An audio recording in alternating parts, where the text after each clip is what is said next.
Hello everyone, आप सभी gardening lovers का मेरे चैनल में स्वागत है। आज मैं आपके साथ शेयर करूंगी विंटर के प्लांट्स लगाने का जो सॉइल मिक्सचर मैं तैयार करती हूँ। वो आपने देखा होगा, मेरे जो विंटर के प्लांट्स हैं लगभग अप्रैल मई तक फ्लावरिंग करते हैं। तो मैं किस तरह की पॉटिंग सॉइल मिक्सचर यूज़ करती हूँ वो मैं आज आपके साथ शेयर करूँगी। और आप इससे पहले आप अगर मेरे इस चैनल पर नए हैं तो please like, share and subscribe my channel. Soil mixture का वैसे तो कोई केमिकल फॉर्मूला नहीं है कि इसी तरह से बनानी होती है। बस एक चीज़ जो सबसे में ध्यान देने वाली बात होती है, जब हम पौधे गमले में लगाते हैं, क्योंकि नेचुरली पौधे ज़मीन में पाए जाते हैं और ज़मीन में आप कितना भी पानी डालिए, 1 बाल्टी या 4 बाल्टी, वो ऊपरी सतह से बहता है और फिर धीरे-धीरे अंडरग्राउंड चला जाता है। तो जो पौधे की जो सॉइल है उसके पास सॉइल सॉगी नहीं रहती, गीला नहीं बना रहता है, तो रूट रॉट नहीं होता है। तो बस सॉइल मिक्सचर का सबसे जो मेन पॉइंट है वह यही ध्यान में रखना चाहिए कि हमारी सॉइल मिक्सचर ऐसी हो कि जैसे ही हम पानी डालें तो वो ड्रेन आउट हो जाए, रूट रॉट ना हो हमारे पौधे में। तो सबसे पहले फर्स्ट स्टेप तो ये है कि आप जो भी सॉइल यूज़ कर रहे हो, जैसे आज मैं अपने पुराने गमलों की मिट्टी फिर से यूज़ करने जा रही हूँ, तो उन्हें प्रॉपरली धूप में सॉइल सोलराइजेशन कीजिए। उसके अंदर कुछ भी कंकड़ पत्थर या कुछ भी चीज़ हो, इसके साथ साथ जैसे कुछ इन्फेक्शन होता है, जैसे चींटियों वगैरह के एग्स, कुछ कीड़ों के एग्स वगैरह रहते हैं, तो आप अगर उसे अच्छी तरह से सोलराइज करेंगे अपनी सॉइल को, अगर आप 3-4 दिन या 1 वीक करें तो बहुत ही अच्छा होगा। फिर तो आपको किसी भी तरह का इसमें केमिकल फंजीसाइड या पेस्टिसाइड ना देने से भी चलेगा। आपकी सॉइल इतनी अच्छी बन जाएगी और इस तरह से देखिए, जब धूप में अच्छी तरह से सूखेगी तो वो इस तरह से एकदम भुरभुरी बन जाएगी। तो अगर आपकी मिट्टी में इस तरह से ढेले नहीं बनेंगे तो आप जो अपना पॉट में अपना पौधा लगाएंगे तो मिट्टी में एयर पॉकेट्स नहीं बनने से आपका प्लांट अच्छे से चलेगा। कई बार लोगों का ये होता है कि वो सब कुछ अच्छे परसेंटेज में ऐड करते हैं अपने सॉइल में, फिर भी उनका पौधा रिपोर्टिंग के बाद ख़राब हो जाता है। उसका एक रीज़न ये भी होता है कि मिट्टी में अगर ढेले-ढेले बने हैं और वैसी ही मिट्टी अगर यूज़ कर रहे हैं, तो वो आपका पौधा ख़राब हो जाता है एयर पॉकेट्स बनने से। अब मैं बताने जा रही हूँ मैं किस परसेंटेज में अपना मिक्सचर तैयार करती हूँ। वैसे ऐसे कोई हार्ड एंड फास्ट रूल नहीं है, लेकिन फिर भी अगर आपके पास चीज़ें अवेलेबल हो, जैसे मैंने ये एक छोटा-सा टब है उसी से मेज़र कर रही हूँ।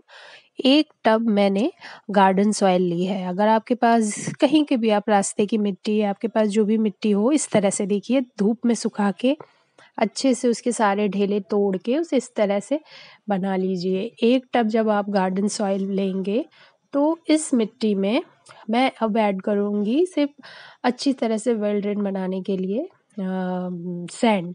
लेकिन सभी मिट्टियों में सैंड नहीं ऐड करनी चाहिए। जैसे कहीं मिट्टी चिकनी होती है या फिर जो रेड सॉइल होती है और कहीं-कहीं बलुई मिट्टी भी होती है। तो उसमें आप वेल ड्रेन बनाने के लिए राइस हस्क या कोकोपीट ऐड कर सकते हैं, लेकिन आई थिंक उस समय आपको सैंड नहीं ऐड करना चाहिए। लेकिन जो नॉर्मल नॉर्थ इंडियन सॉइल होती है, उसमें आप अगर सैंड ऐड करेंगे, जैसे मैंने 1 टब गार्डन सॉइल ली थी, तो 1/4 भाग मैंने इसमें सैंड में ऐड करने जा रही हूँ। तो अब मैं इस मिट्टी में सैंड ऐड करूँगी और ये मिट्टी एकदम भुरभुरी सी इस तरह से जैसे फ्लो करेगी। इस तरह से ये मेरा मिक्सचर बन के तैयार होगा। और इसके साथ-साथ मैं कोकोपीट कभी भी अपने किसी भी सीज़नल प्लांट्स में ऐड नहीं करती हूँ, स्पेशली विंटर प्लांट्स में तो कोकोपीट मैं देती ही नहीं हूँ, क्योंकि ऑलरेडी मॉइस्चर काफ़ी रहता है और धूप ज़्यादा तेज़ नहीं होती है, तो आपकी सॉइल सूखने में वैसे ही थोड़ा टाइम लगता है। विंटर की सॉइल मिक्सचर में मैं कोकोपीट नहीं देती हूँ। मैं परमानेंट प्लांट्स में भी नहीं देती हूँ कोकोपीट। क्यों मैं कोकोपीट से सिर्फ अगर देती भी हूँ तो अपने टॉप सॉइल की मल्चिंग करती हूँ। तो ऐड करूँगी कंपोस्ट। आप कोई भी कंपोस्ट ले सकते हैं अपने घर का बना, लीफ कंपोस्ट, काऊ डंग कंपोस्ट, जैसे मैं वर्मी कंपोस्ट ऐड करने जा रही हूँ। तो उसको भी मैं 1/4 भाग वर्मी कंपोस्ट लिया है और इसके साथ-साथ मैंने थोड़ा-सा फंजीसाइड ऐड किया है। मैं पहली बार जब भी रिपोर्टिंग करती हूँ या नया पौधा लगाती हूँ, तो मैं उस समय केमिकल फंजीसाइड यूज़ करती हूँ। मैं बार-बार यूज़ नहीं करती हूँ और उसी के साथ मैं इसमें थोड़ा-सा दूँगी नीम खली पाउडर। ये एक नेचुरल एनपीके तो है ही है, इसके साथ लॉन्ग टर्म के लिए आपके सॉइल को इन्फेस्टेशन से रोकता है, किसी भी तरह के फंगस वगैरह से आपकी जड़ों को एकदम सेव रखता है। तो आप इसे भी ऐड कीजिए अपने सॉइल में और इसके साथ-साथ मैं दूँगी थोड़ा-सा bone meal powder. Bone meal powder आपके पौधों के स्टेम को मजबूत बनाता है। इसमें कैल्शियम, फ़ॉस्फ़ोरस पोटेशियम बहुत अच्छी क्वांटिटी में होता है। इसके साथ-साथ जो माइक्रो ऑर्गेनिज़्म है वो भी बहुत अच्छे से आपके इसमें मल्टीप्लाई होते हैं बोन मील ऐड करने से। और इसके साथ मैं थोड़ी-सी चाय पत्ती का जो मैं सुखा के रखती हूँ वो दे रही हूँ, क्योंकि ये जो सॉइल बना रही हूँ उसमें पौधे लगाऊँगी, तो नॉर्मली पौधे थोड़े एसिडिक सॉइल पसंद करते हैं। तो बस इन सभी चीज़ों को अच्छी तरह से मिक्स कर दूँगी प्रॉपरली। एक चीज़ और आप ऐड कर सकते हैं इप्सम सॉल्ट, लेकिन मैं इप्सम सॉल्ट रिपोर्ट करने के बाद जो पहली बार पानी देती हूँ उसी में मिला के देती हूँ। तो आप चाहें तो सॉइल में ऐड कीजिए या ऊपर से इस तरह से रिपोर्टिंग के टाइम पे पानी में इप्सम सॉल्ट दीजिए। तो बस एक इस तरह से आपका एक कंप्लीट सॉइल बनके तैयार हो गई है।